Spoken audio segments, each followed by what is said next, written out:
This is the WASD and Beyond podcast.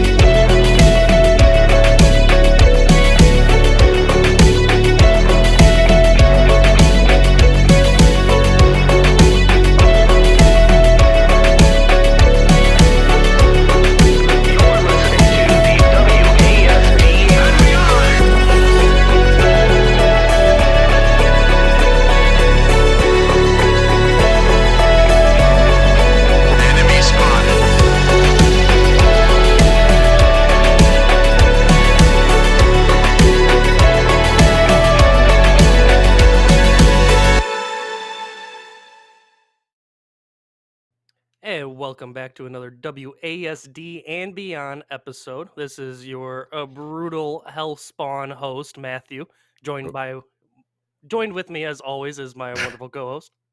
Ooh, you got pretty sassy right there with the Hellspawn throw in. Yeah, I know, right? I'm trying to Oh, for each intro, I kind of want it to be a little bit about the episode, so I'm not very poking the bear a creative. little bit. Yeah, I'm not Poking the I'm not bear. very creative, so we'll have to see how long I can keep it up, but What's going on, everybody? It's your host Nick as well. How's it going? uh, let's see. So what's up with you this week, Nick? How have you been doing? Still in fucking quarantine. That's how I'm fucking doing. That sounds Still good. staying home doing nothing, which is what we're supposed to be doing. So I guess I can't really complain. So how about you, buddy? Not too bad. I actually started going back to work this week, so that's cool. You know, it sucks because like I know that if I just didn't work and I stayed on unemployment, I would be making just as much, if not more, than I'm doing working. Right. Especially since like normally I'd be fine, but our hours are cut, so it's like we're only open for like 5 hours a day. So for me to get like my normal hours, I have to work seven days a week, 5 hours a day type of deal. That's a pain in the ass. A little bit. I mean, it's not the worst because it's like, yeah, it's only a 5 hour shift, but then you start racking everything up back to back to back to back without any breaks, and it starts to get overwhelming. Oh yeah, I'm sure. I mean, I'm still waiting for the inevitable, hey, you guys lost your job text. Hmm. So I'm waiting for that, which whatever. I'll make more on unemployment than I would working for this company, Right. which is sad as fuck. Yeah. That's not how it should be. But No, this but isn't the podcast for that. well, I mean, okay, but I do want to bring this up because I do actually have something else to talk about real quick. Okay. But on the whole unemployment thing, I've actually heard a lot of people complaining, like, it's bullshit. People are making more on unemployment. And while yeah, that's proud that shouldn't be the case, at the same time, like it's a fucking national crisis, right? Just let the people get their fucking money, right? Don't worry about how much they're making. You're working, everything's still fine for you. You're getting your bills paid. If you Right. want to quit your job and try to get that extra money for unemployment, go right ahead. Who knows when you'll be Yeah. getting a job back? Just be thankful that you still have a job and that you're still able to work and stuff like that. Oh And yeah. if you're not, take the time, you just fucking rake in that free money from unemployment and just kind of, go with the flow until all of this is over. And just know they can't evict you right now. No, Thumbs they up, cannot. baby. So one thing that I did want to bring up before we actually get into all of the stuff that we want to talk about today. Is it my silver hair? No. Which doesn't translate well on camera because it just looks like I have super light hair. It looks like you just did your hair. It's still wet. That's what it looks like. Yeah, you kind of threw me off there because not at all what I was going to talk about. So thanks for just fucking that one up. No. So did you hear about the governor of Las Vegas or of Nevada? All right, so I did see a headline. What happened exactly? Because I didn't really dive into it. So she wants to reopen Las Vegas. The Strip. Right. She wants to reopen everything. That's Right. She smart. wants everyone to get back to work and all of that shit. And here's the fucking kicker. She wants to reopen it all back up and use her citizens of Las Vegas as a guinea pig, as the control group. She wants to see how COVID will work and how it'll affect everything when you don't have social distancing in play. And literally everyone was like, you're not fucking doing that. Like, you're talking So she about just. risking the lives of everyone in your city because you want to just open things back up and you want to use your people as the guinea pigs. You know what that is, though? The greatest form of career suicide I've ever heard of in my life. Yeah, I mean, That's career suicide. Yeah, I don't know why. If I was living in Las Vegas, I wouldn't fucking elect her again. Like, no, fuck you. That is literally right under dropping like a racial slur. Hey, I want to test this out on my citizens to see if half of them are going to die or not. That's Yeah, right under being like, boom. And it's like, oh, I don't know.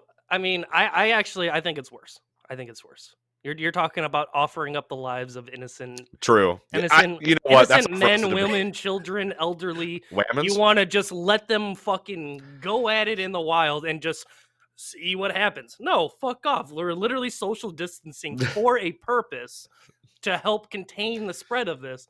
And you want to just willy-nilly just like, yeah, let's just see what happens if we don't do that. Like, no, we are well aware of what will happen.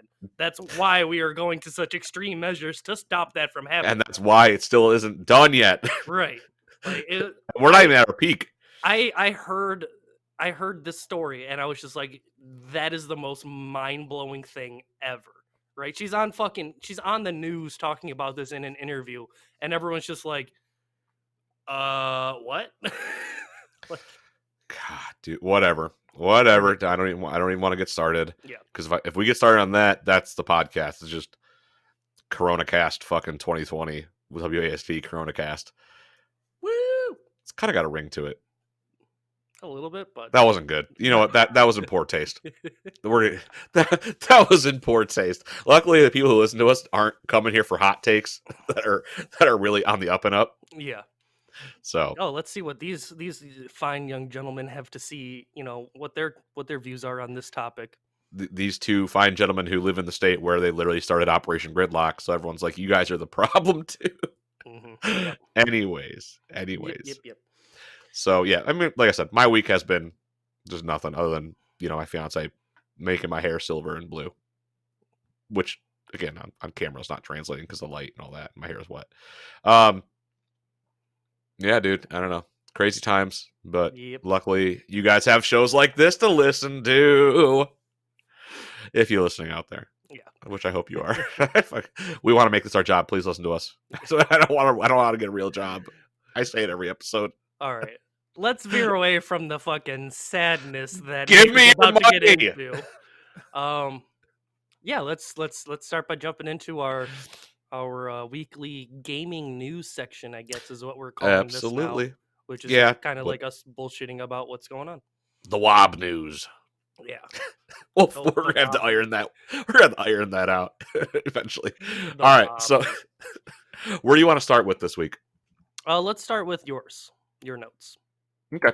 So, one thing I'm going to briefly touch on because I don't think the situation's fully out there yet, but Mick Gordon, the composer of the Doom soundtracks, 2016 and this one, is seemingly going to be stepping away from id Software, and he cited online in a text message that I don't know if it's leaked or was just released by him or a buddy of his. When he was asked, "Are you going to be working with id again if they work on the next Doom title?" he said, "No, probably not."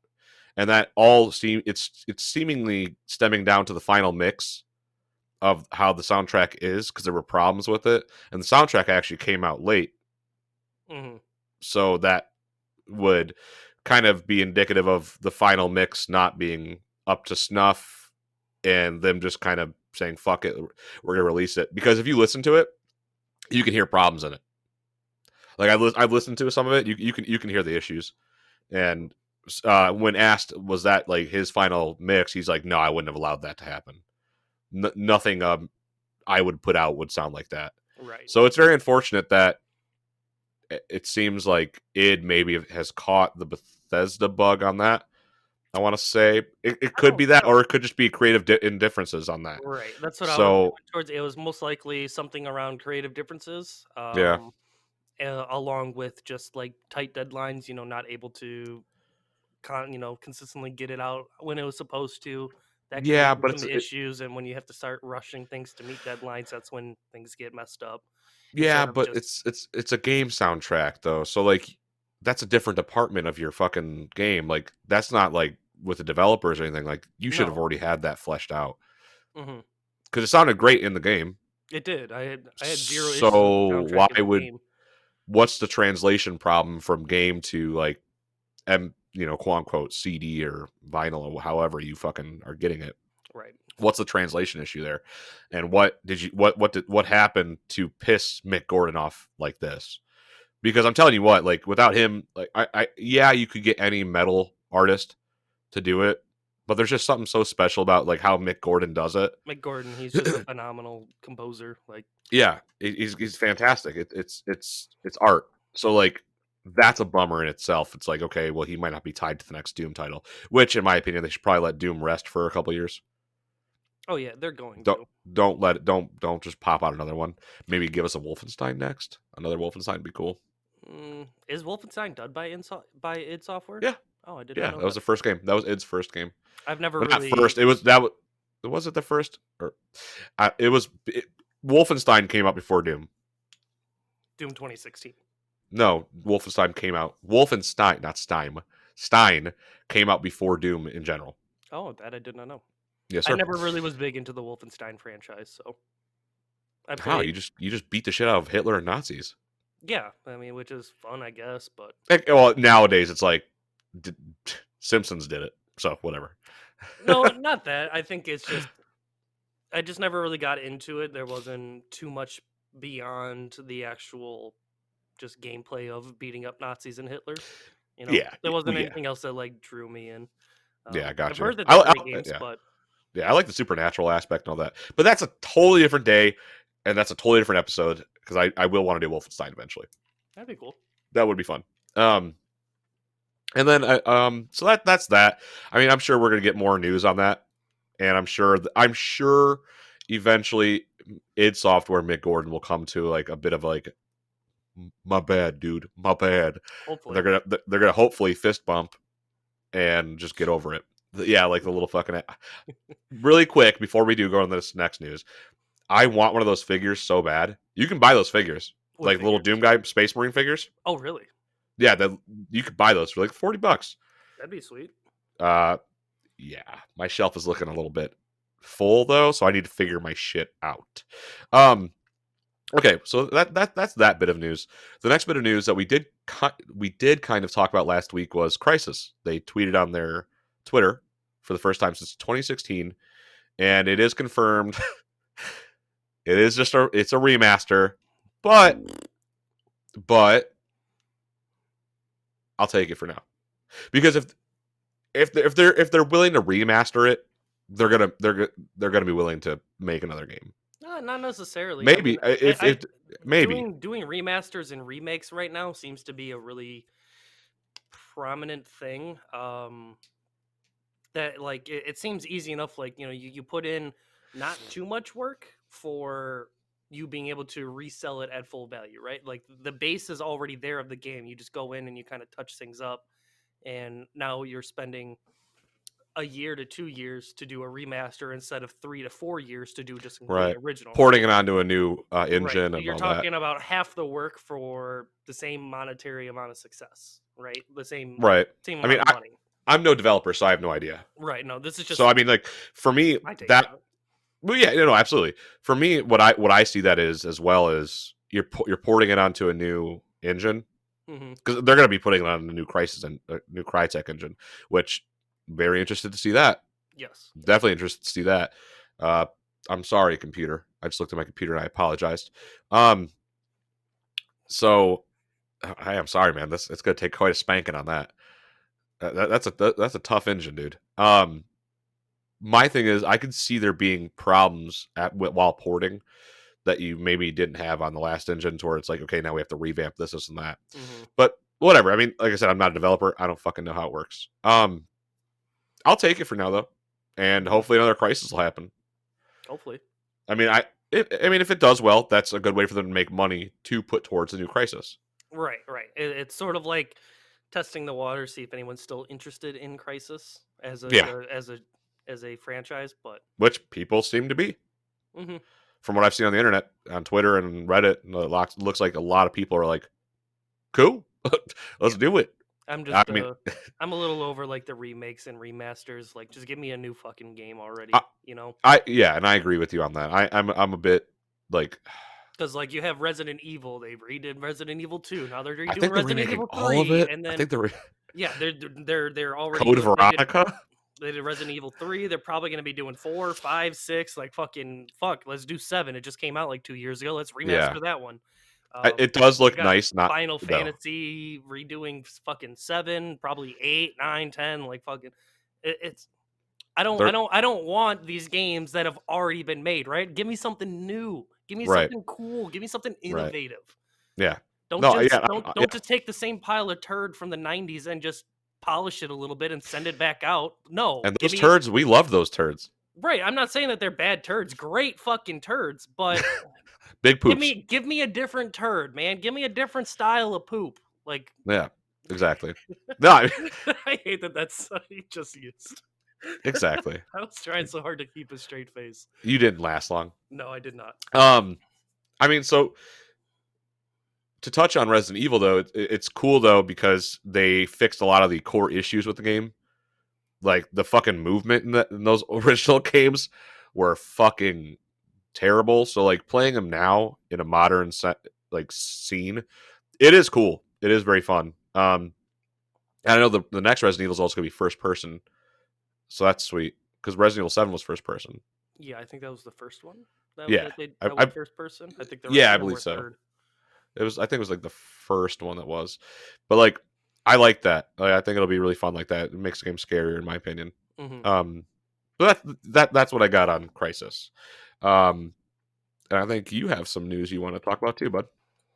So, well, I guess I'll just start with this. So, Postscriptum, which is done by Offworld Industries, the same behind the creators of Squad. Yep.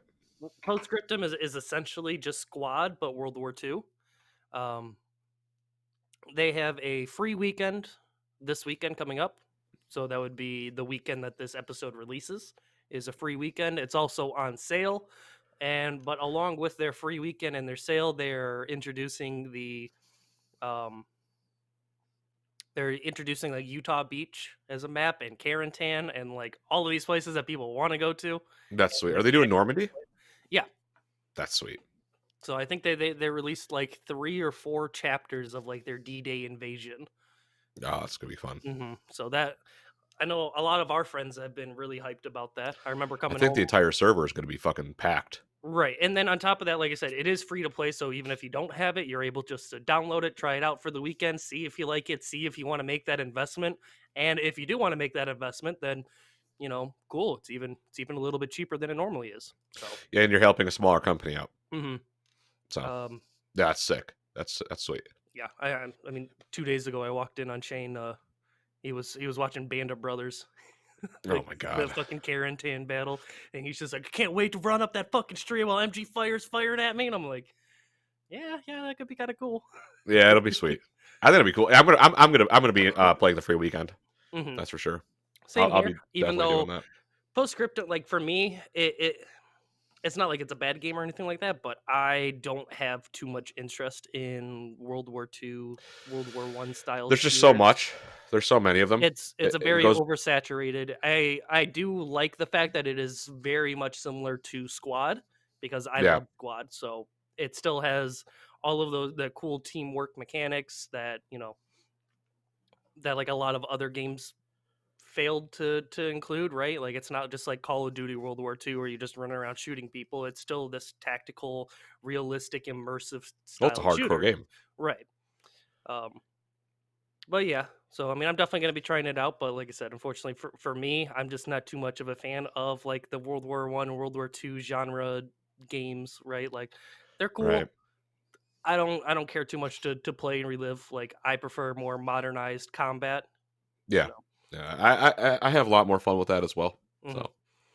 So But yeah, so that's the news on Postscriptum.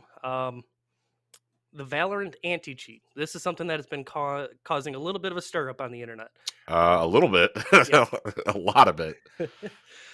So for those who don't know, the Valorant anti cheat is a lot more intrusive than what people were expecting, which I'm actually kind of okay with. Right. Can you explain that? So essentially, instead of uh, the anti cheat that they have, Vanguard, it starts up the moment that you start up your computer. Right? It is open and running on launch, even though it So doesn't in the affect background. anything. Right? It doesn't really affect anything. Although, I mean, for me personally, it does create some issues where it'll all of a sudden start taking up 100% of my CPU. That's a It fucking is weird. it is only when I switch from playing Valorant, I close out of Valorant, and then I load up Escape from Tarkov, and then it's just boom, 100% of my CPU is being taken. I have to restart my entire computer. Other people have been having issues with it as well. They have been, working on it. I haven't had as many issues recently, but back to how intrusive it is. It essentially goes all the way to your kernel. Okay. So even though they've said that they went over it like 7 different times, type of deal, like they had a whole bunch of other people look at it, make sure that there was no security flaws or anything like that in it. People are still worried about the fact that it can send and receive information from your computer to Riot slash Tenzin for, you know, marketing and information, stuff like that. So people Yeah, are it's worried selling your about that. personal info and all that shit. Right. Yeah. Riot has said that they have no intentions of that, that it doesn't send any information to and from or anything like that, and that you're able to just uninstall it and stop it whenever you need to. But one of the ways that they are trying to combat cheating in Valorant is by having a more intrusive program that can, um, what is it? Hardware ban for Yeah. cheaters, right? You can hardware ban. You don't have to worry about them making a whole bunch of new accounts. It's going to be a lot more difficult for them, and with it being as more intrusive than others, it also makes it more difficult to load up your cheats before you start the game, Yeah. or it also makes it more difficult to create cheats, even though we have seen in the first couple of days since the open beta that there are cheaters in fact in Valorant. Right. It only took 2 days. um, It's unfortunate. I don't understand how cheaters are always like 5 steps ahead of the game, but it is what it is. There's only so much that a company can do. You can take these Yeah. measures. You can be going above and beyond, and at the end of the day, it still It's just isn't gonna quite happen. enough. Yeah. It seems like this anti-cheat though, it can pretty much what they're trying to do is stop it at the source immediately Yes. before you're able to run a script or anything like that. Hmm.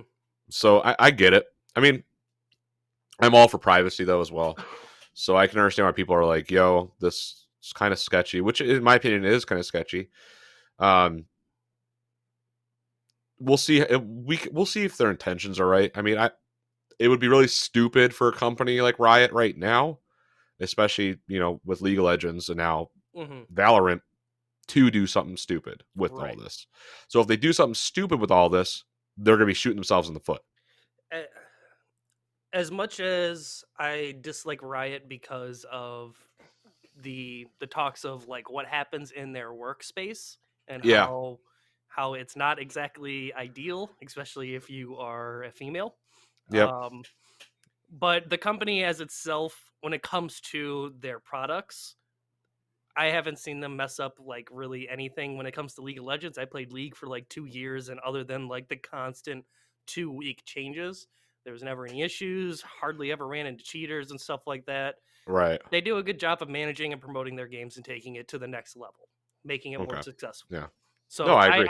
I have no issues with the Riot. Riot is a company that I trust when it comes to like their competitive integrity to not do some shady shit. Yeah, that's what I'm saying. I don't think they're Right. going to. So in that sense, that is one of the ways that I trust Riot. Like I said, not so much about their actual work environment, but how they take care of and manage their games. Right. Yeah. Yeah. So that is something that I do applaud them for. Um, Oh yeah. let's see. Anything else? Do we got any other news, or I think that's about it. That's Did that's you it for want? me. Oh no Thought no you no want no to talk yeah about no Rainbow yep Six? yep no I literally just thought about it as you were about to say it. Um, last thing is that the one of the most controversial Rainbow Six Siege patches is now live. Angry gamer. Yes, there is a whole lot of people who were a little upset with what's been happening. one of the big things is that they changed Jaeger from a 3-speed, 1 armor operator, which is your ideal stats if you're trying to be a roamer going around the Yeah. map. You got to have that speed. You don't want to be heard. That's where the light armor and the high speed comes in. They changed him to a 2-speed, 2 armor operator, and I don't really know how that is going to affect him, right? I don't Right. think that many people are going to care about the fact that he's a 2-speed instead of a 3-speed. So it kind of seems like it's not a big deal. We'll have to see how it changes, how it all comes around, and how everything ends up being after a little bit of time with it being on the main servers.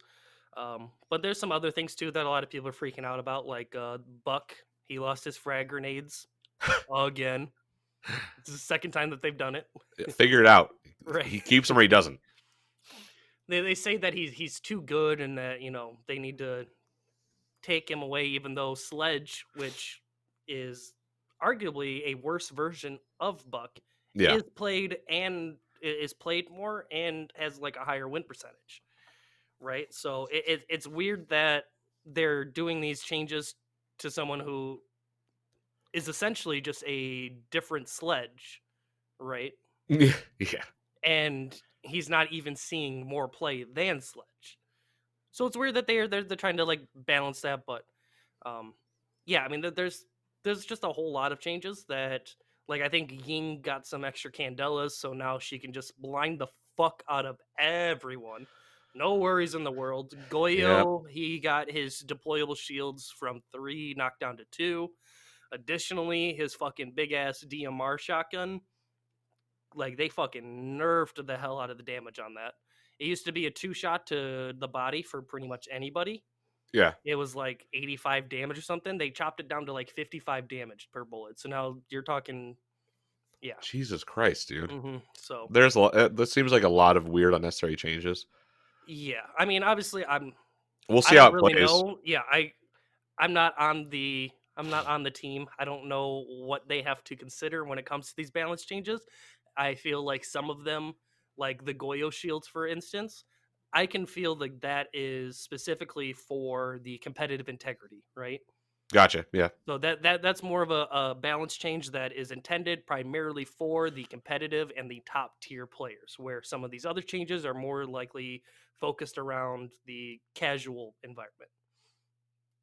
So, Gotcha. Yeah. No, that makes sense to me. hmm So but yeah, that's all I got on that. Just we'll have to see how that turns out. But I know that a lot of people are a little unhappy with it, and it's been blowing up the internets. So listen, just be happy it's not Overwatch where they literally just ban a new character after she's been released because she's been played the most. Okay. So it's like those bans they do are kind of they're like the character bans they do. like the weekly bans or whatever, right? Well, the new That character just came out and they just banned her because they ban off how much that character's being played that week type shit, I heard. Yeah, that makes no sense. Of course, it's going to be played the most. It's the new fucking character. Everyone wants to learn her. Exactly. So it's like, dude, what are you guys fucking doing? But whatever, See, what can you do? they're kind of modeling it after League of Legends Right. in a sense. Like, I know that there are times where you're able to. Well, one, sometimes people will be banned in League of Legends in sort of a similar way, but it feels weird with a game that doesn't actually have that many playable characters, right? You look at Right. the Overwatch roster and there's like 40 people, right? Which is a pretty substantial amount of people to pick from. Yeah, I'd say so. It is. And so it's not like that big of a deal, but at the same time, you look at something like League of Legends, they got like 150 different fucking people that you Yeah. can pick from, right? So if you have 3 people who do the same job that are banned, that's fine. You still have 4 other people that you can play that, like, they do the same thing, but it's a little bit different. You got to change it up a little bit. It balanced But itself out, it seems.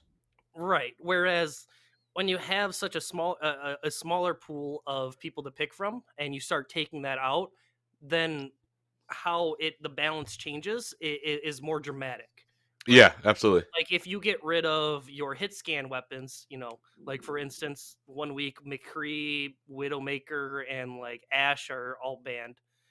three people that like you point, you shoot, you click, they're dead. Those guys to get taken out for a week, and now all of a sudden Farah is over fucking powered because no one can deal with her, and now you have an entire week to deal with that shit. Yeah, so you're just getting your ass whooped, and Right. it makes you not want to play the game. Like I'm all for the whole the I'm all for the random bannings and having to adjust and kind of play around like, oh, this is unfortunate, we'll have to see how we can work around this. But I still think that there's just not enough people for that to be viable, right? Not yet with it in the No. game, no, not yet. So Especially when like the whole thing about it is like, you're able to change your characters mid-game, mid-round, right? To counteract someone else's strategy or something like that. yeah, The moment you start taking people out of that equation, even if it was like a banning where you get to choose, right? You get to choose your pick and bans compared to it just being random. That still, it kind of defeats the purpose, yeah, oh like yeah, the whole idea is that there's all these different people that you can switch to at any time to help create and manage and counteract your opponent's strategies and things like that. And I don't know, I feel like bannings just don't really have a place there. But I that's don't either, completely different rant though. I don't know how we got off topic like that. because that's this podcast is what we do. Yeah, that's true. So to kind of segue into this week's episode, Mm-hmm. I lightly want to talk about the games that have come with this topic. This is all you, Bubba, because I got nothing on this. So I'm just gonna you touch take up. it away. Yep. So obviously, this week's episode is about Spawn, the animated series, not the comic, not the movie. And have you ever played any of the Spawn video games? No. They've never been good. That doesn't surprise me. There was Spawn on the SNES, Spawn Eternal on the PlayStation 1, Spawn Armageddon on the PS2 and Xbox. Armageddon was the best out of all of them, in my opinion. Mm-hmm. It was just cool, like, watching that character being able to play as Spawn. Like, all of his, like, powers and, like, abilities and everything. That was fun, but those games are always trash. That's why I want to talk about that. I could see a successful. I don't know how any of those games are or play. I've never even looked into it, let alone played it. But after watching the animated series and like understanding a little more about the character, I could see a Spawn video game more in the sense of like Arkham Knight? yes, Arkham Yep. Knight. That'd be sweet. I think that'd Yeah, be I'd fucking cool with awesome. that. Yeah, you make it like a fucking Super rated hard M M game. rated. It's the exact same thing as that, but like instead, like you just fucking cut people's heads off with your chain or whatever, right? Like you just Yeah. make it a little more gruesome, but it's still that same concept of running around, finding bad guys, beating them up, maybe killing them, and then you continue on with the story. Right, exactly. Exactly. I could see So- that as like I could see a decent Spawn game in that light, but other than that, I don't know. Most comic book characters don't translate to video games all that well. You have a couple of good ones here and there, but for the most part, I've never been too big of a fan of them. It's usually hit or miss. Mm-hmm. It's usually hit or miss. Usually miss. Usually miss. Yeah. Every Spawn now and and then you like get a hit. Spawn and Soul Calibur and Mortal Kombat has always been fun. Like fighting with Spawn in those fighter games is fun because of his abilities that you can use and the Mhm. fatalities that I come could with see it. that too. Yeah, like I could definitely as like an additional character in like a fighting game, it would Spawn would be a cool character as well. Right. So, But- but for those of you who don't know what Spawn is, Spawn was a comic book made in the 90s by creator Todd McFarlane. Basically, I'm going to do this really quick. Okay. We're not talking about the comics. We're talking about the animated series. The animated series was Al Simmons, CIA, like top assassin, top dog, dude. Betrayed by his friend Chapel. Directed by Jason Wynn. Dude goes to hell. He's like a top killer. Dude gets sent to hell, makes a deal with the devil, aka Malbolgia, to come back to Earth to be with his wife. 5 years pass. He's in Rat City, which is where all the bums live that congregate around Al Simmons, aka Spawn. And unbeknownst to him, because his memory's been wiped, he is supposed to essentially learn how to get into his powers, like really start to understand his powers, and kill baddies, but kill them to send them to hell, to be a part of Malbolgia's army against heaven. That's basically it. And like you got your Pied Piper from Malbolgia, aka the Violator, who is Clown, who is supposed to be his guardian angel. Not guardian angel, but it's supposed to be his watcher. Like Clown is supposed to be Spawn's like pusher, like, hey, check this bad guy out. I'm sure you'd like to fucking kill him. So that's another soul, that's another win for help. And in the midst of all this, there's so much plot happening in this fucking animated series. It's unreal. But yeah, dude, top assassin dies, goes to hell, makes deal with the devil to be back with his wife again. Doesn't realize he's a pawn in Hell's army. You got Clown, who is supposed to push him to kill more. But then you got Cagliostro, who is essentially Spawn's Obi-Wan Kenobi. Mm-hmm. That's he was a former Hellspawn who broke the curse. In the series, you learn that he's actually Merlin, which was pretty cool. Merlin, like the wizard Merlin? Yeah. Oh. Yeah. Yeah, you learn that he was Merlin, which is sweet. I thought it was a nice little boom to you. But yeah, like that's essentially it. Like he's trying to be with his wife again. There you go. That's Spawn in a nutshell. Even the comics, that's the comics as well. So I don't got to go too far into it. I think there's a little bit of difference here and there, but we don't really have to go into that. So now we can actually talk about the series and what we liked and disliked.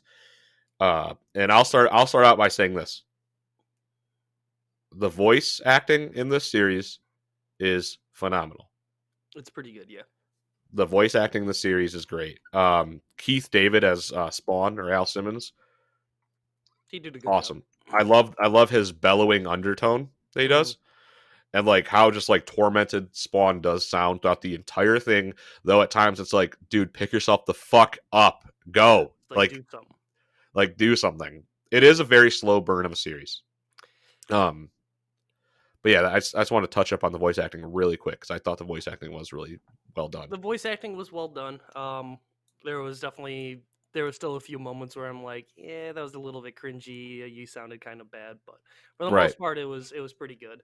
The animation was really well. You know, there are some problems well here and done. there that you will notice. Mm-hmm. Very noticeable problems that you'll see, like where they kind of you could tell they cheaped out. But I mean, hey, this is I almost can't give it an excuse because Akira came out in 1990 or 1980s. 89? Yeah, 89. Spawn, the animated series, came out in 97 and lasted until 99. So it's just with and was on HBO. So you got the budget. You got a full decade of technology to and use. a budget, right? And you got a massive budget. Yeah, it's HBO. They want after this. So basically, HBO. I know we're jumping everywhere, but we're doing it in the vein of Spawn. Spawn jumps everywhere. Fuck it. HBO wanted. They saw the success of the Batman animated series on Cartoon Network. Yeah, and they wanted something like that. They're like, hey, we want this. They even hired some of the crew from that. Mm-hmm. They're like, hey, we want to make our own of this, but adult. Perfect. Why not choose Spawn? That's the edgiest comic in the 90s. It literally was the edgiest comic created by Todd McFarlane. Boom. What better way to do it than put it on HBO? Yeah. And what I just don't understand where the sacrifice comes with some of the animation.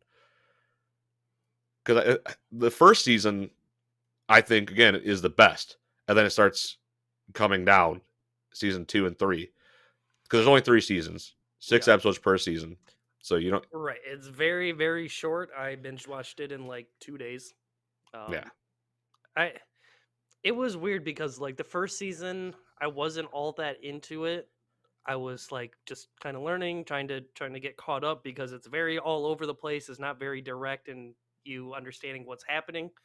The second season was just for the most part Spawn just kind of moping around for 4 episodes. Yeah. Like, oh, I don't want to do this anymore. Oh, it's like, yeah. Well, just fucking, I don't care, man. Like, do some stuff. Come on. Come on. It started to pick back up in like the 3rd season, and I was starting to finally get back into it. I'm like, all right, yeah, I can't wait to see what's gonna happen. How is this all gonna turn out? Fucking cock block, dude. Fucking It ended. So it ended on season 3 on a cliffhanger. Yeah, it was horrible. It's like, God damn it, dude. But And, like and from what from I my yeah, understanding, I was doing a little bit of research, and that was intentional. It really wasn't. see. It wasn't that Oh, it was just like, oh, we don't have the budget, or we're not going to renew it for a fourth season. That is where it was intended to end by Todd McFarlane, oh, see and that what I received a massive backlash because everyone was like, "Why the fuck would you end it like that?" right. That's how they ended The Sopranos. It's like, dude, why did you end it like this? Well, see, From the what? thing is, like, oh, sorry to cut you off, but like No, in The you're good. Sopranos, it wasn't like it was a bad ending. It was an ending that they were like, "Hey, we're gonna do something different, and It's very divisive. we're gonna leave it up to your interpretation of what Yeah, happens." Right? yeah. In Spawn, it's not like that at all. It's They're like gearing up. it's like it's like okay, here's where this ends, and you are very well aware that it is directly supposed to go into something else, right? You have an episode 6, there's going to be an episode 7, like you can tell, and then it just never goes to it. Yeah. It just never. It literally is like they just mid episode, or like they just kind of stopped it. And they're like, oh, let's fucking, that's fine. What I had heard and read was there was creative differences at HBO. So the That doesn't team, surprise me at all. no, they wanted to start taking more control over the series. They wanted to start kind of pushing McFarlane out a little bit because like he had creative control from what I'm understanding. And they're like, oh, we kind of want you to do it more like this. So they started following the guidelines of HBO, not guidelines, but like how they were kind of wanting it. And that's when the show started to kind of drop a little bit. So that's from my understanding. And I had heard that they were just like, hey man, it's not really working out because they stopped their animation studio pretty much, is what I was reading. Hmm. So that's why there's no season 4. See, I had saw that it was an intentional. It was basically it was not an unintentional cliffhanger, right? That's how the Right. series was supposed to have ended or whatever, and that there was just I don't know what happened, why there wasn't anymore or whatnot, but that was how it's supposed to be, and that's why it got a lot of fucking criticism for how it ended. Yeah. Oh, it should, as it should. You're Like right. I said, like 13-year-old me watching this show, I loved it Yeah, because what's not to blood, violence, and sex. and There's and so much and big old fucking. anime boobies. That's what I'm saying. Like, There's a there's so lot of much them. nudity and violence and shit in this, and it is a very adult show. Actually, it is the first show on HBO to get all of the warnings.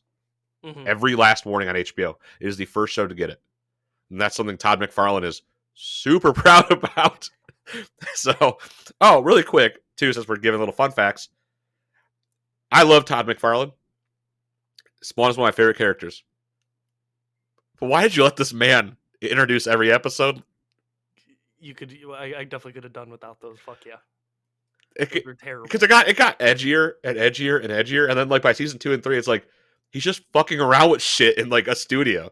Right, Like it's this is just like him all just their like old talking, props. and he's just like moving props around, and then here's the thing: the first season he would kind of like talk a little bit, He was and drawing and shit. It was cool.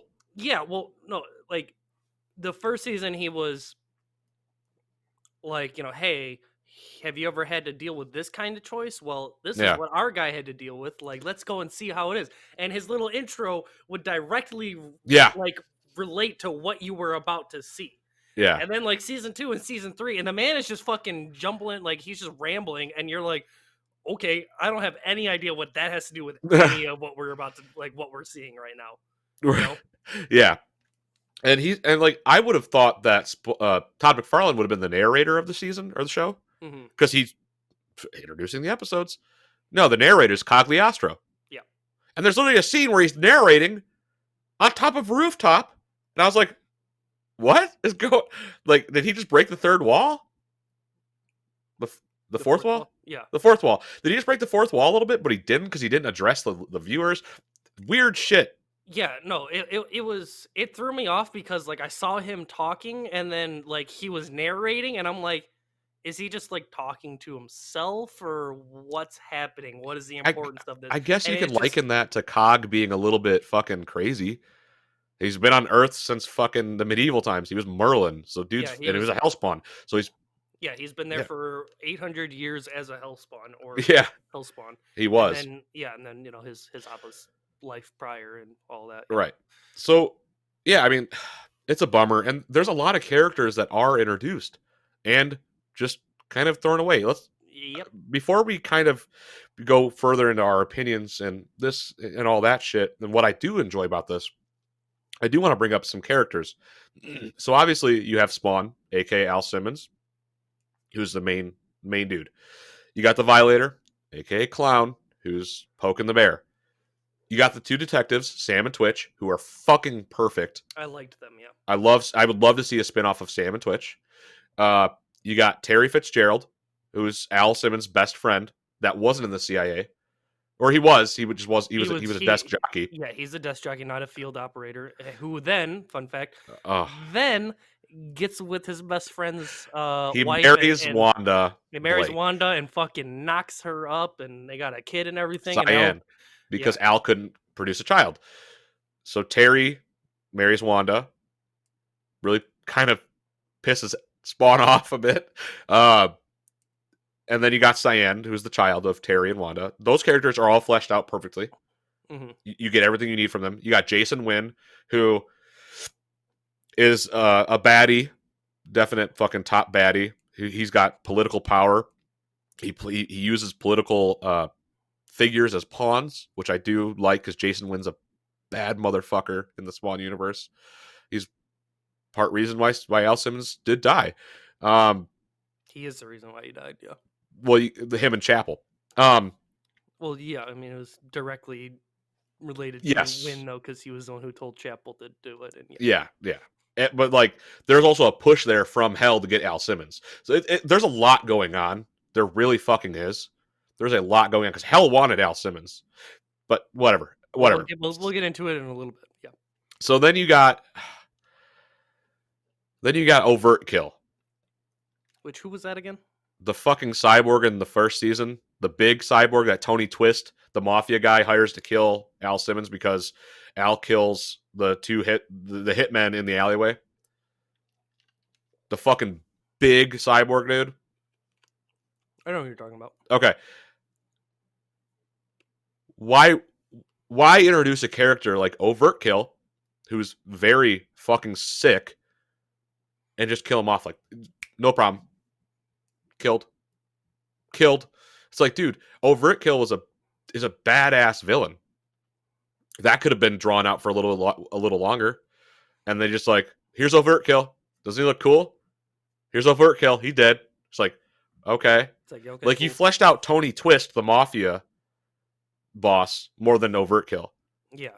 And like, I like Tony Twist as a character. He's a bad fucking dude, and he's a little worm, and they portray that very well. But to like do Overt Kill like that was really stupid. You got the bums in Rat City, which I do love. All those bums, they all get fleshed out. Not all of them, but most of them get fleshed out pretty cool and decently. Where they like don't trust Al, but then some of them start seeing Al as the savior and the protector of their alley because the bums are constantly being fucked with. Dead bodies and dead children are constantly being dropped off in the alley. What? I just want to say that if it wasn't for Spawn, that wouldn't have been happening in the first place. So he really isn't the protector. He's kind of the guy that brought all of that shit onto them. I'm just throwing It was happening before Al was in Rat City, though. A lot of that was happening before Al was in Rat City. Well, yeah, but he brought a not lot to the more. extent. Yeah. Well, you got fucking okay. So literally, he shows up, and then in the first like week, there's like 8 dead bodies in those alleys, right? Like that's a pretty fucking high amount. I'm sure that the bumps didn't have to deal with that much. No. Which we'll go into what they actually the most bullshit. They get fucking kicked and spit on the most in the series, in my opinion. Spawn gets it. Well, they do. Okay, it's quick little side topic. They're constantly like sticking up for him, even though like Spawn is sitting in like this on top of like the roof of the alley or something like that, right? He's somewhere watching as these bums are getting beaten the fuck out of, trying to figure out where he is, and he just does nothing. He just watches until it's over, and then he steps in, and it's like we'll get into that. We'll get into that. I have a bit of an excuse for that. We'll get into that. So you got the bums, who I like how they are fleshed out. I like the character development with the bums. You got Billy Kincaid, who I thought was done really well, who is the child molester and the son of a politician that Jason Wynn's trying to put into power for the president's seat. Billy Kincaid was a very scary, very real thing. And some of these characters, the villains, it's very real subject matter sometimes. That's why a lot of these characters, like, it's such a mature show. Like, yeah, you're dealing with supernatural and hell and all this, but you got characters like Billy Kincaid, who's literally a pervert molesting and raping children and killing them, cruising around in an ice cream van abducting kids. Mm-hmm. Great. And then you got Jade and Angela, Hellspawn hunters. Okay, I'm gonna start with fucking Angela. You had a perfect fucking opportunity to introduce this character, and you show her off for a minute, and you show how badass she is, and she's wearing those earrings are the souls of Hellspawn. I didn't know that. Those are the dead Hellspawn hanging from her ears. Okay? That's sick. She's a badass bitch. She's a head bitch in charge. She is literally stopped by bureaucracy. I'm going to hunt the Hellspawn. No, you're not. Why? Because I'm a bitch and I don't like you. All right, I'm disappearing now. What are you fucking talking about? You just introduced this badass character. And then, like, she got denied, like, a little stamp. Like, no, you can't do that. Oh, fuck. Walk away. What? Jade is another fucking hunter who's done decent. I like that they show her that she is a newscaster. That's sweet. Because that's how it is in the comics. That's how it was in the Spawn movie. We'll talk about that towards the end, though. But again, little too fucking late to introduce a character like Jade at hunting Al Simmons at the end of season 3.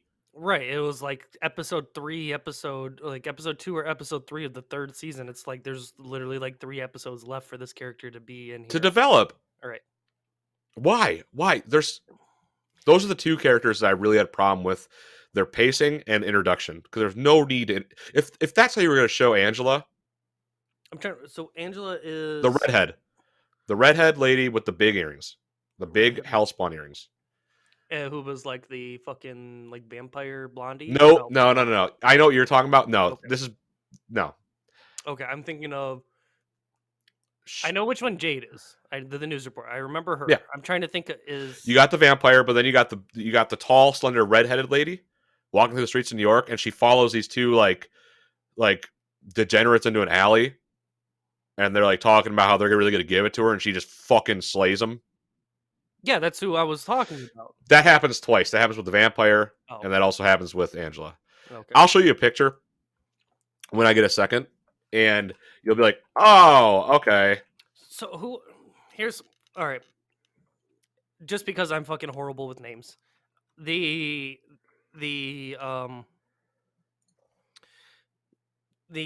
bounty hunter that Jade.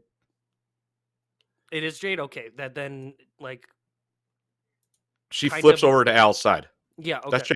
That's Jade. Okay, that's who I was thinking it was. That's what I wanted to double check. Yeah. As for the other one, I don't remember. You will in a second here while we're still talking. But yeah, there's just certain characters where it's like, what was the point in you showing me this character if you're not gonna develop that character, and B, it just seemed like, check this out. This is kind of cool, right? Yeah. All right, we're done with this. Why? There's a lot you can do with a lot of these characters. There's a lot they could have done with a lot of Spawn characters, in my opinion, if they would have continued the series. There's a lot of Spawn characters that really... It needed more episodes. It needed longer run times. See, how do I not even remember that bitch? I don't know. Because she was fucking shown and then fucking thrown away. Yeah, did not do much. Did not leave a mark or anything like that. No, here today, gone tomorrow. It's like, why? Why did you do that? So for this series, I can see how like someone who watched it around the time that it came out was able to enjoy it. Mm-hmm. Right, like you grew up watching it, right? I grew up reading the comics too. Yeah, right. You have a stronger connection to it. As someone from the completely outside who's now watching the show like 20 years later, I'm sorry, it just wasn't that great. It was it was so rushed. The episodes were so short and they were really weirdly paced. You either had so much plot information going on, or you had nothing going on at fucking Or you all. had a lot of mixed plot. So Yeah, there's this story, there's this story, and there's this story. It's like, dude, just which I would be okay with, but it never it's delves not paced right. into any of it. It never fucking fully explains any of it, right? It's literally as if it was supposed to be like a 6-season series and they just cut it short at 3. Think about this: if they Like, would have done hour-long episodes like normal HBO shows are, oh yeah, if they did hour-long episodes, 6 episodes a season, you could have yeah, gotten so much fucking shit in there. right, you're actually able to explain and show how this stuff progresses and what's happening with it instead of it just like a passing like I'm not even going to care about spoilers. This show is 20 years old. If you didn't Like see it, then that's your fault. right. Like Wanda at the end when she gets impregnated with the Hellspawn baby. And that's just never fucking talked about and the show ends. And it's Yep. like, I'm sorry, wasn't this part of like the main thing that he's being like used for, right? You got like Spawn is being used as a puppet fucking while everyone is dangling his strings trying to get him to give them a Hellspawn child. And then the series is over and then nothing fucking happens with it. Right. That pissed me off because again, like the main focus, and that's where I said I wanted to go back to the bums in Rat City. Mm-hmm. It's Al Simmons trying to get his morality or like figure himself out. Like, do I want to help these people? Why Yeah. do I want to help these people? Should I do this? Like, I don't need to do. I don't owe them a fucking. And he says that I don't owe you a damn thing. Mm-hmm. And it's great because that's what the character of Spawn. I don't know you. I don't owe you a damn thing. I have one mission, and that is to be back with my wife. Oh fuck! My best friend married my fucking wife. Well, I've been dead for 5 years. Oh, I've been dead for 5 years. Didn't know that. Fuck. Oh, they have a kid together. I couldn't produce. Fuck. And then Al Simmons takes the form of Terry Fitzgerald, his best friend, sleeps with Wanda, and impregnates her. That in Right. itself is such a fucking disgusting drama. Right. That's great. That is Just great TV. focus on that and then make that the point of the series, right? If Right. the series is based around Spawn and him trying to figure himself out, learn his powers, and learn what he wants to do with said powers, if he wants to continue down the dark path that he's on, or if he wants to try to gain his humanity back and go towards, being a better creature, better health spot. I don't He fucking could he a could better if he person. yeah. Yeah. All of that is fine if that's the series, if that's the three seasons, and that's what it's about, and that's all it solely focuses on. I'm Then cool with fine, just that's drama. great, right. But they don't. Instead, they're constantly introducing these plot points that never pan out, that are never finished or completed. They're constantly introducing characters that are given almost zero explanation Or no too much. backstory, right? And then nothing happens with them, like the fucking redhead bitch. Right, Angela, Like yeah. Angela, right. I don't even remember her name because she was in like one episode, maybe two. Like, what was the fucking point? Yeah. It feels like there was a lot they wanted to do that they just never got around to doing. Right. And Um oh sorry. it this show has potential to be good, Yeah. but not in the state that it was in, right? No, absolutely not. It either needs, I mean, if you're going to keep it as like the 30-minute episodes, that's fine. Double the season length. You have to double season length. Right. You Make have it 10 to. episodes. Make it 10 episodes. Don't make it 6, make it 10. And it's your 4. You're not even doubling it, right? You're talking 4 extra episodes. You do 10 episodes for 3 seasons or 4 seasons, however long. Or you give us the hour-long episodes. You're really able to dive deep, dive into this development of these characters, these story arcs, the fucking overarching, There's a theme. lot you can fucking do. This had so much potential, and I was so let down by it. Yeah. Like, For me, this is still I have such a love for it mhm. because it was the first time Spawn was introduced like that. And season 1 was very successful. So you would think after a successful first season, because the first season is always a fucking test pilot. Oh yeah. It's if this season does well, we're gonna double this, double your budget, double this, double that. Why would you not double up on season 2, season 3, where it seems like season 3 was just season 2? It seemed like it was 6 more episodes of season 2. That's what you could have done. Mhm. You could have done that easily, and you didn't. And I still love this show. Like I do have love for it. But I understand its flaws. And when I watch it, I'm like, fuck, dude, like there's this, there's that. And I really quick sidetrack or backtracking, I forgot to talk about Chapel a little bit. Hmm. Chapel was Al Simmons' like good friend in Line of Duty. Right. I did explain that Chapel did kill he killed Simmons. He Blah blah sets a blah. man on fire with a flamethrower. Yeah, Chapel's a bad motherfucker, and Chapel's he's his own thing in the comic universe. We're not even gonna touch him, but I do like Chapel in this as well. I forgot to mention I do like Chapel in this, but there is one big problem that I do want to kind of talk about in a minute once we start talking about moments of the show that I will kind of break Chapel down just a notch. And this is writing. This is purely because of the writing. Well, I mean, we can get into it now. Oh, Go for it. but yeah. So we'll get into our like, moments of the show. We'll get into our favorites and least favorite moments. And but again, yeah, I agree with you. There's too much. There's too much plot holes. The pacing is fucked. There's bad animation spots, but on top of that, there's also beautiful animation spots. When you Mhm. watch Al Simmons on top of a fucking cross and his shroud is just waving in the wind, it looks beautiful. It looks great. There's a moment in the series where there's a group of fucking dudes and they bring their friend Mikey with them and they kill a fucking shop owner, end up in Rat City. Boom, this guy has to decide, am I going to kill my fucking friend who's not cut out for mafia life? Am I going to kill him in this alley?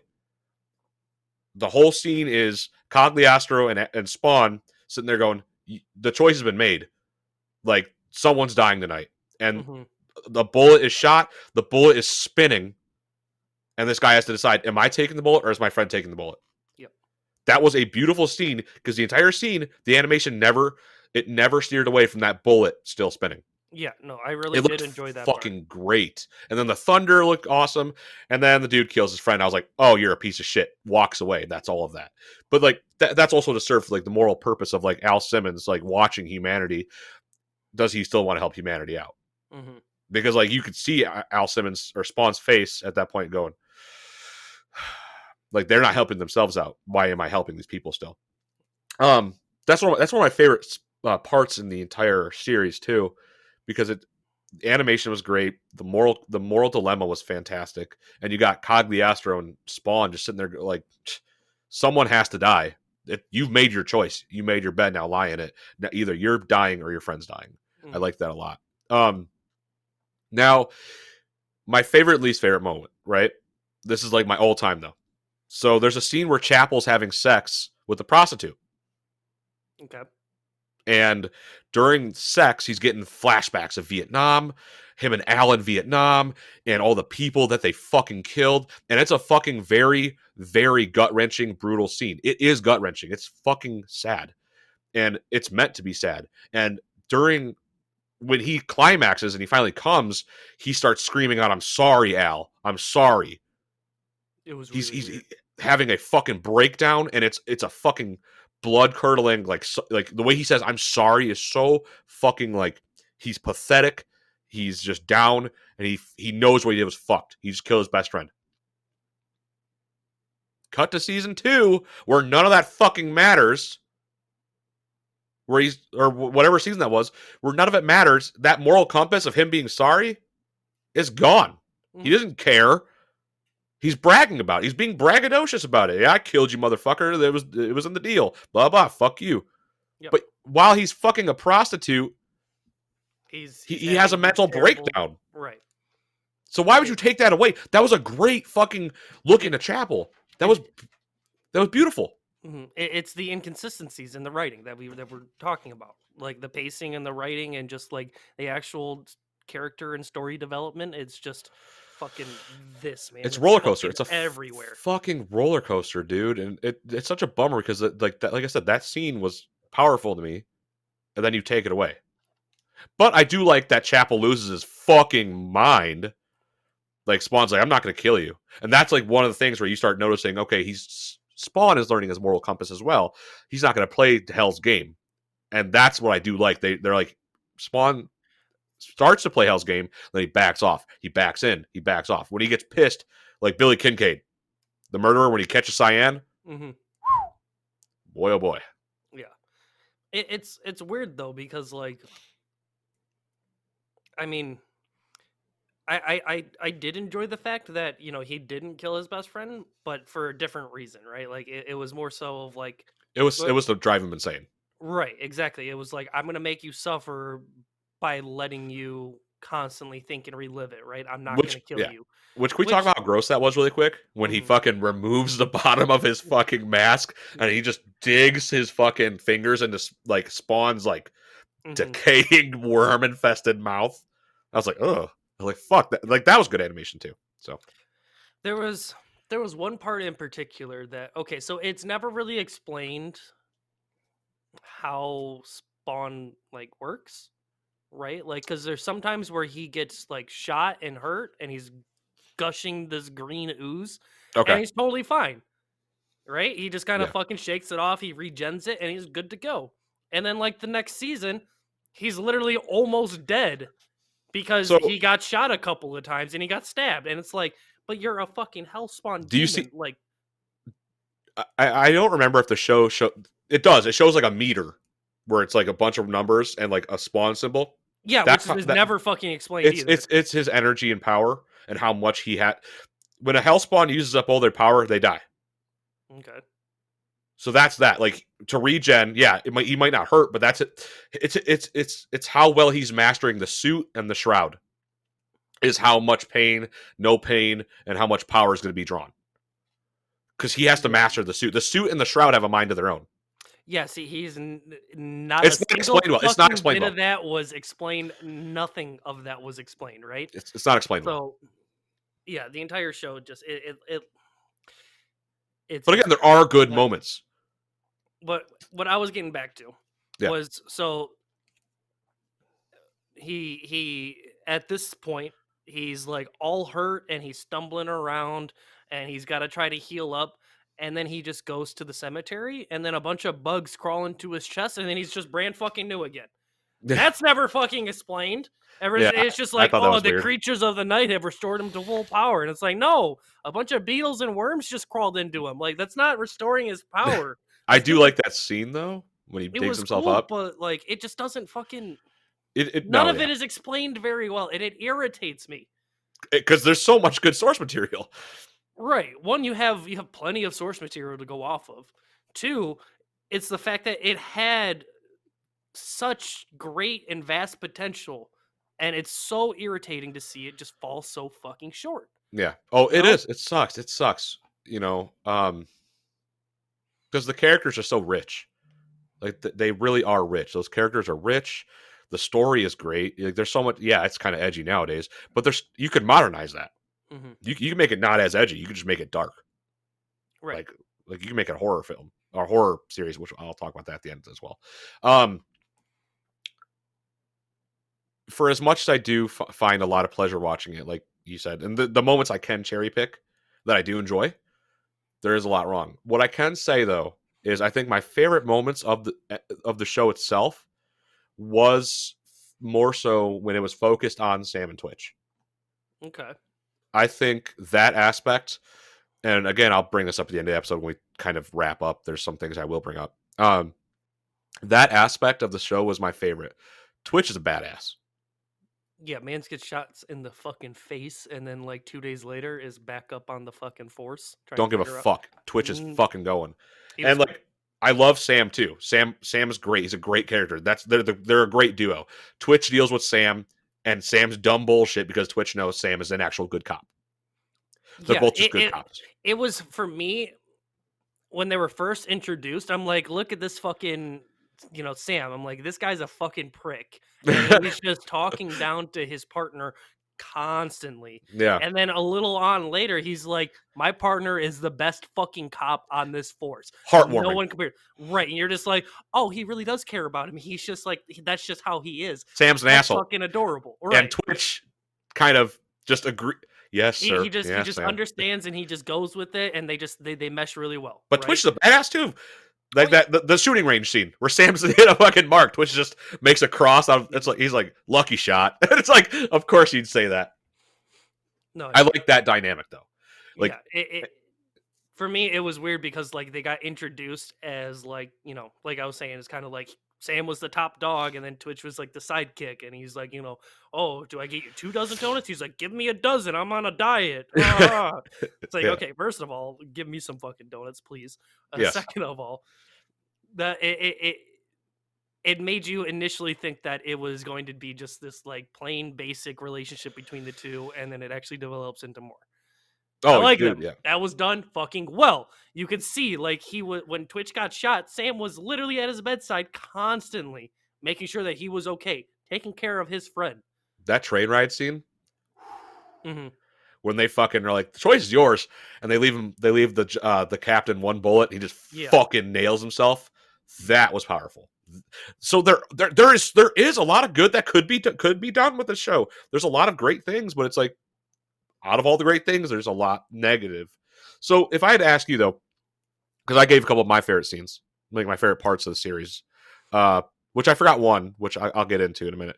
But what was your favorite though? Like out of the seasons you watched, which scene really, or which episode or whatever really gripped you though? Because there has to be something. Because like there are a lot of good portions and aspects of the show.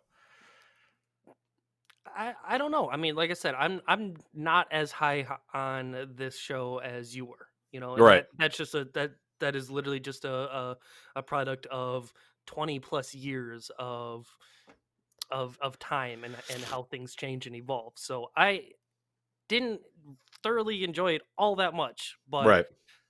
I will say that honestly, my favorite parts was just watching Spawn being Spawn and just ripping the shit out of people and beating them the fuck up, Those right? chains And rule, like dude. the chains just fucking like We just forgot to talk about swing. that animation. We forgot to talk about those. The animation for the chains as well, Mhm. always great.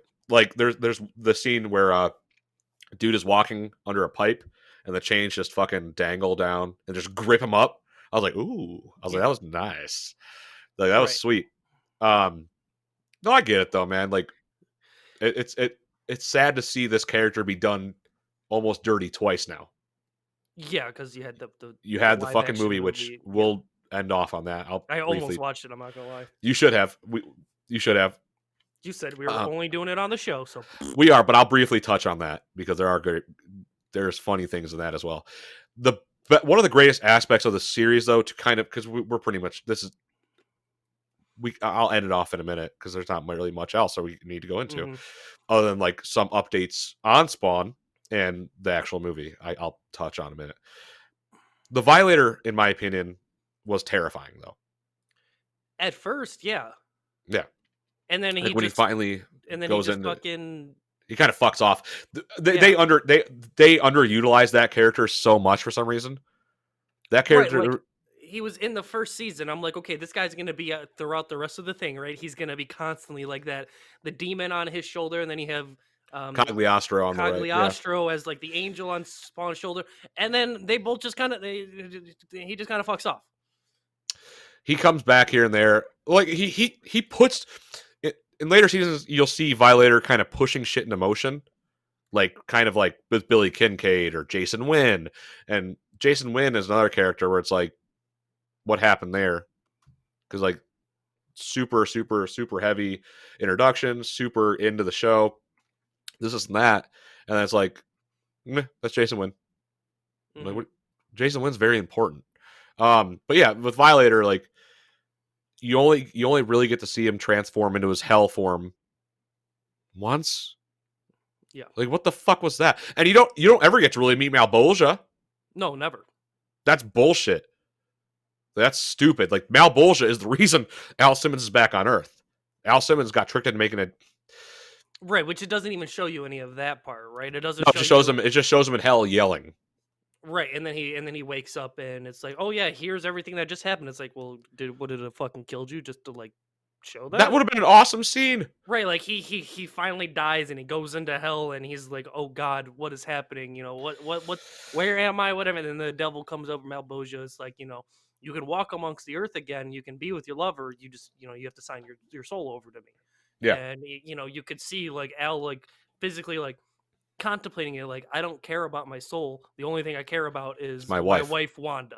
Yeah, Right. I will do whatever it takes to get back to her. Yeah, I'll take your deal. Let me walk back on the earth and shit like that. And then he comes up, and once he starts getting his memory, he's like, I was tricked, I was bamboozled.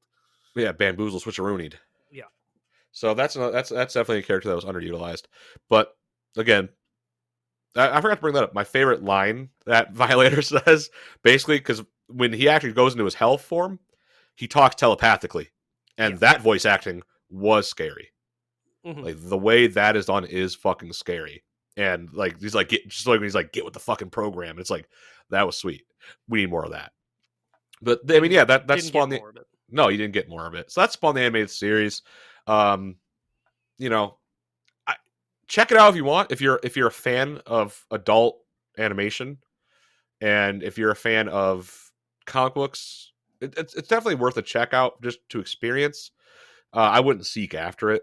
It's free if you have Amazon Prime. Yes, it is I'll on say right Amazon there. Prime. That's where I saw it. All 3 seasons are on there for free. You may, if you're going to watch it and you're bored during this quarantine, just check it out. If you like it, you like it. You know. It's very split down the middle. But to finish off on Spawn before we do give our goodbyes, Todd McFarlane has been hinting that there will be a new Spawn movie. Mm-hmm. That Jamie Foxx is going to be playing Al Simmons.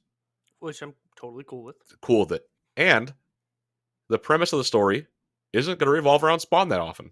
It's going to revolve around Sam and Twitch and their interaction with Spawn and the things that Spawn does that they have to go on the scene for. So it's going to be a lot of like cat and mouse. And Spawn is there. You're going to see Spawn, obviously. It's fucking Spawn. But he's in the shadows. It's going to be a very mature movie, supposedly. See, that sounds kind of cool. I could see getting into that. Right. I don't, Yeah.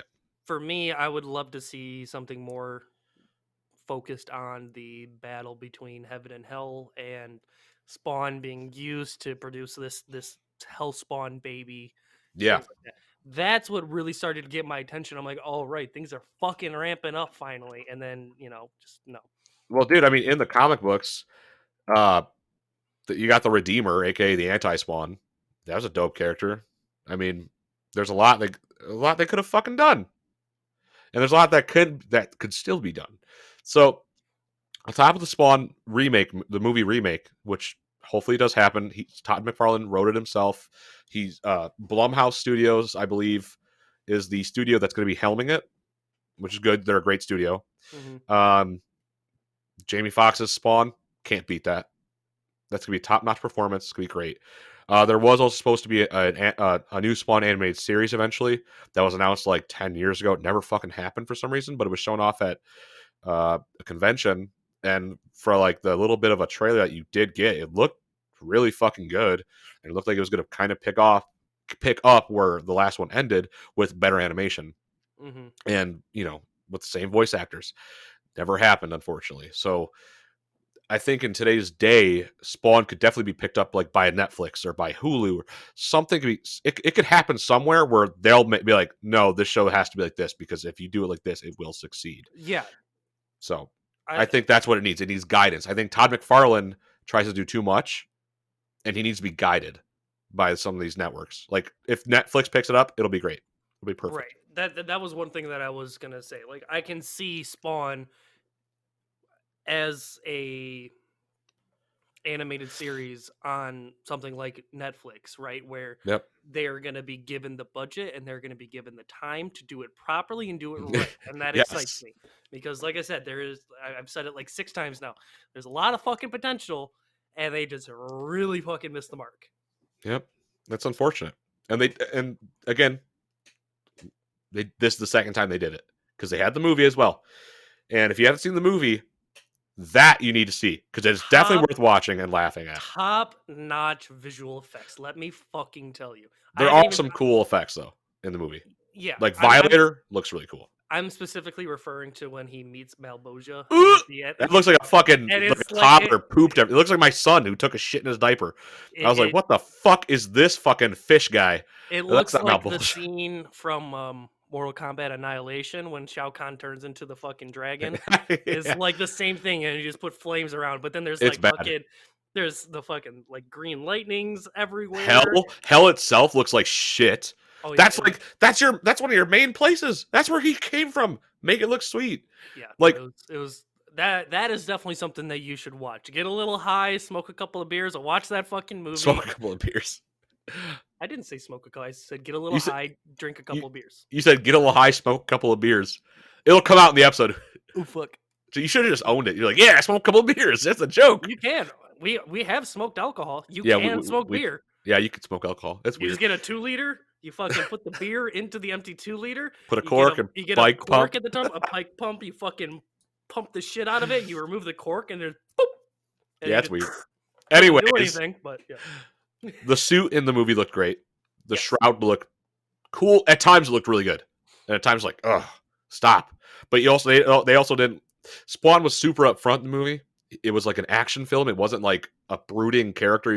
He was brooding. He's a little bitch, but like, it's just like, okay, so it's just an action film. It's not like actually Spawn then. Like there are in the comic books, it's like really, it gets really actiony and shit. But I would have preferred to see how the way the animated series portrays Spawn, I liked.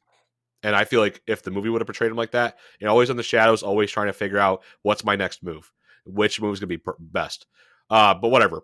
What the movie does do well though is Violator, clown.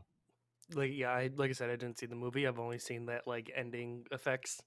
So. Yeah, if you see the movie, that's the best part. John Leguizamo as Violator is fucking dope. Very cheesy, but like he looks great. And then the animation for Violator and the animatronic they use for one of the scenes is very sweet. The movie's a fucking stinker. Get high, smoke a couple beers, like Matt said, and watch the movie if you're gonna watch it. So smoke all of the beer. Just smoke all of it. Just do it. But that's the tragic story of Spawn being translated into something that's not a comic, unfortunately. So hopefully soon we'll get something different. We'll get a new series or a movie that really puts Spawn back on the map, because I feel like this is a character that could and does have potential to break through to people again. Mm-hmm. So, but yeah, I mean that's all I got to say, buddy. That's all I got to say as well. Cool. Well, I hope you guys enjoyed this episode as much as we did. It's a very split episode, but it was fun to do. So with that being said, thank you guys again for coming to this week's episode of WASD and Beyond. A quick couple shout outs. Obviously, as always, check out the Loser podcast. Check out the dudes at Diggity, What the Famicon, Couch Cousins. Let's see, Lit Arena Gaming, Grief Burrito. You got espionage.vr for clothing, podcast, and his band Vatican. You got D-Tune, who is on Twitch, and he makes custom sounds and songs for streamers and podcasters alike, any content creators. He made our sexy little intro. He did. For streamers, you got our buddy Oloader, and check out our buddy Batman is Badass, our buddy Patrick. Yeah. And you can always find me on Twitter at flies.avi and on Instagram at flies.avi. And that's all I got to say for this week's episode. Once again, and as always, I'm going to keep it very, very short. BB Freak 42. That's all you need to know. That's Find it? me anywhere, BB Freak 42. Twitter, all right. YouTube, Twitch. Yeah, that's it. Cool. All right. Well, all you hellspawns, get with the fucking program. Listen to our show. Rate us on Apple. Follow us on Spotify. And see you guys next week. Goodbye, gamers. Take it easy.